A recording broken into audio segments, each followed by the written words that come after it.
Greetings, vintage Star Wars fans.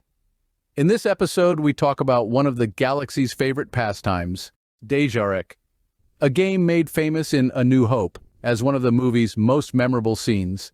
Anyway, we should be at all around about 0200 hours.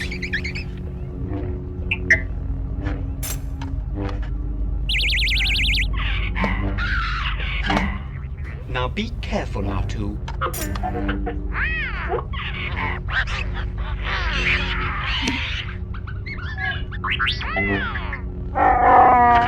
You made a fair move. Screaming about it can't help you. Let him have it. It's not wise to upset a Wookiee. But sir, nobody worries about upsetting a droid. It's because a droid don't pull people's arms out of their sockets when they lose. Wookiees are known to do that. I see your point, sir. I suggest a new strategy, R2. Let the Wookiee win. Dejarik is a two-player game where teams of creatures engage in battle on a circular board. It's commonly played on starships and in homes across the galaxy, with the holographic version often referred to as Holochess. However, I received this game set as a Christmas gift from a longtime friend a few years back. This is an especially nice set, and I love having it as a piece of my collection. It was a wonderful gift from a person I have known since 6th grade. He was the best star pilot in the galaxy, and a cunning warrior. With that in mind, let's take a closer look at this incredible piece and learn a little about Dejarik. The object of the game is to capture all of your opponent's pieces. The set consists of the game board and 8 creature pieces. Understanding the game board is fairly simple. It's composed of a circular board divided into 3 concentric circles: an outer circle, a middle circle, and an inner circle. The outer and middle circles are each divided into 12 checkered tiles. The inner circle is a no-play zone, as pieces cannot be moved across the inner circle. The game features 8 distinct pieces, which are divided into 2 teams with visually similar pieces on each side. Each side possesses pieces which have the same types of moves and attacks.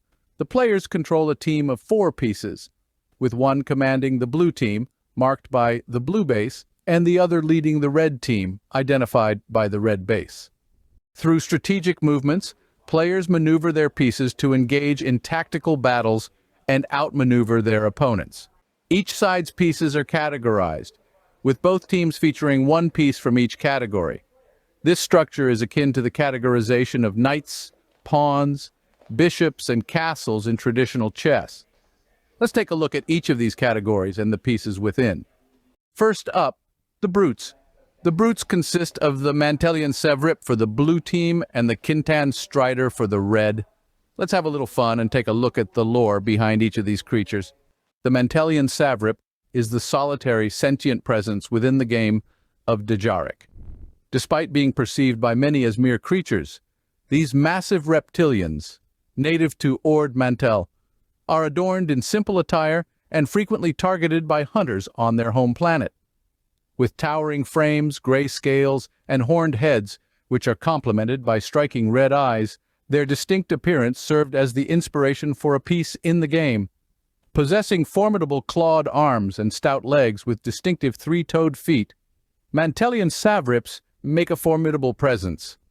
The Kintan Strider, a semi-sentient being hailing from Kintan, with a knack for wielding simple weapons like clubs and maces. Despite teetering on the brink of extinction on their native planet, these creatures found salvation through exportation and breeding on other worlds. Originating from the planet Kintan, Kintan Striders were silicon-based life forms endowed with a level of intelligence enabling them to utilize basic tools. These creatures left their mark on the criminal landscape as the namesake of the Kintan Striders gang, a group of Niktos operating on Tatooine during the early New Republic era. Brutes can move 1 tile forward, backward, left, right, or diagonal. When moving backward on the outer circle, this piece can move as if it was going off the board to the other side. When attacking, brutes can attack 1 tile forward, left, right, or diagonal. They cannot attack pieces that have not moved from their starting position. The next type of piece is that of the predators. These 2 pieces consist of the Kalorslug for the blue team and the Ngok for the red. Originally hailing from the murky swamps of Nohaon, the Color Slug's journey spanned across various planets after stowing away on vessels that visited its homeworld. Revered as a symbol of gluttony and decay, this creature's reputation preceded its presence wherever it roamed. Color Slugs are formidable carnivorous hunters on their homeworld and are equipped with keen olfactory and visual senses alongside a lethal venom.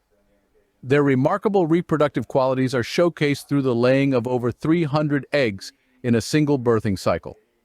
Upon hatching, the insatiable hunger of the young Color Slug is immediately apparent.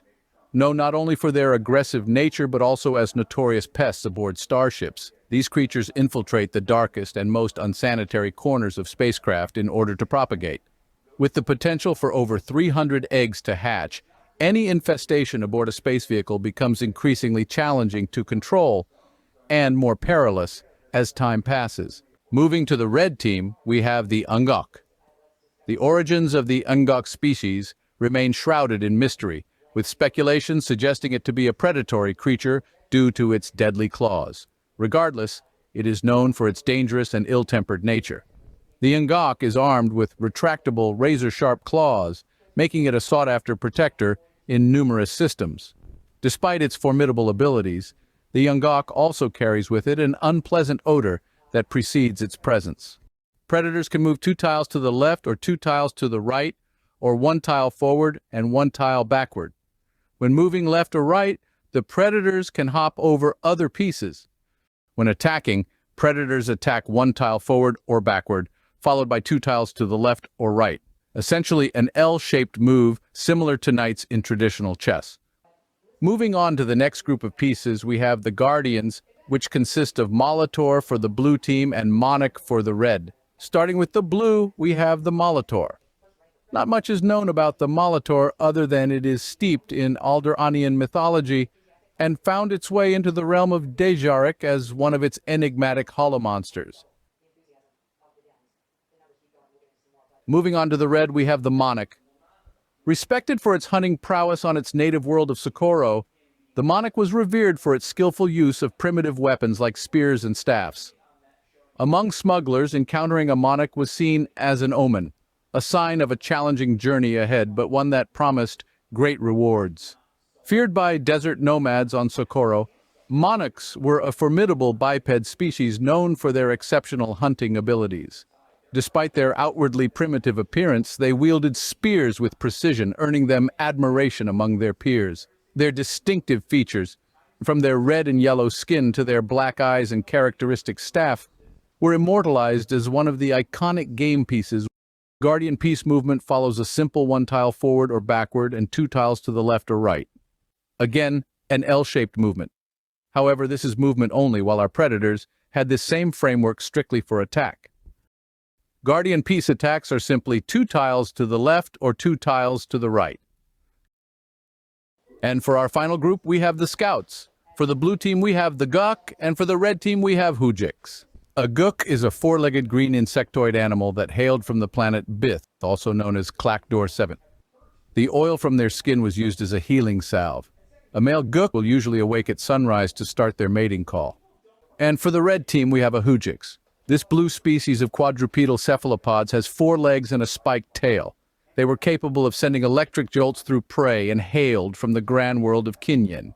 They looked ferocious, but Holochess were often kept as pets or guardians and could be quite gentle. Scouts can move 2 tiles in any direction.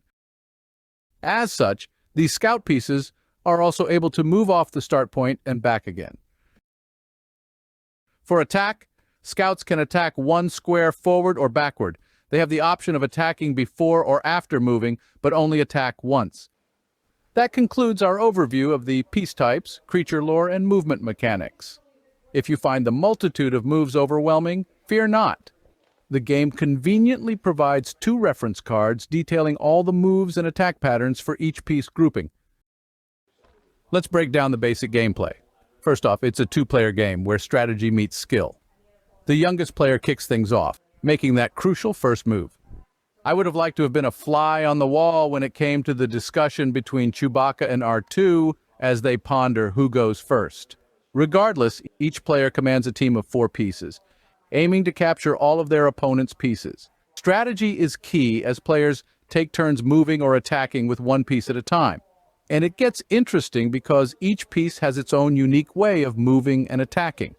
When your piece lands in an attack zone, you can snatch up your opponent's piece, chaining attacks together for maximum impact.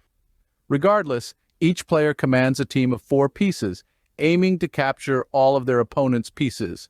Strategy is key as players take turns moving or attacking with one piece at a time, and it gets interesting because each piece has its own unique way of moving. But beware, the central circle is off limits, creating a strategic focal point in the heat of battle. And here's a twist. While you must always move a piece on your turn, exceptions like the Gook and the Holochess characters can maneuver off the start point and back again, thanks to their ability to move 2 tiles in any direction. Remember, only one piece can occupy a tile at a time, so every move counts.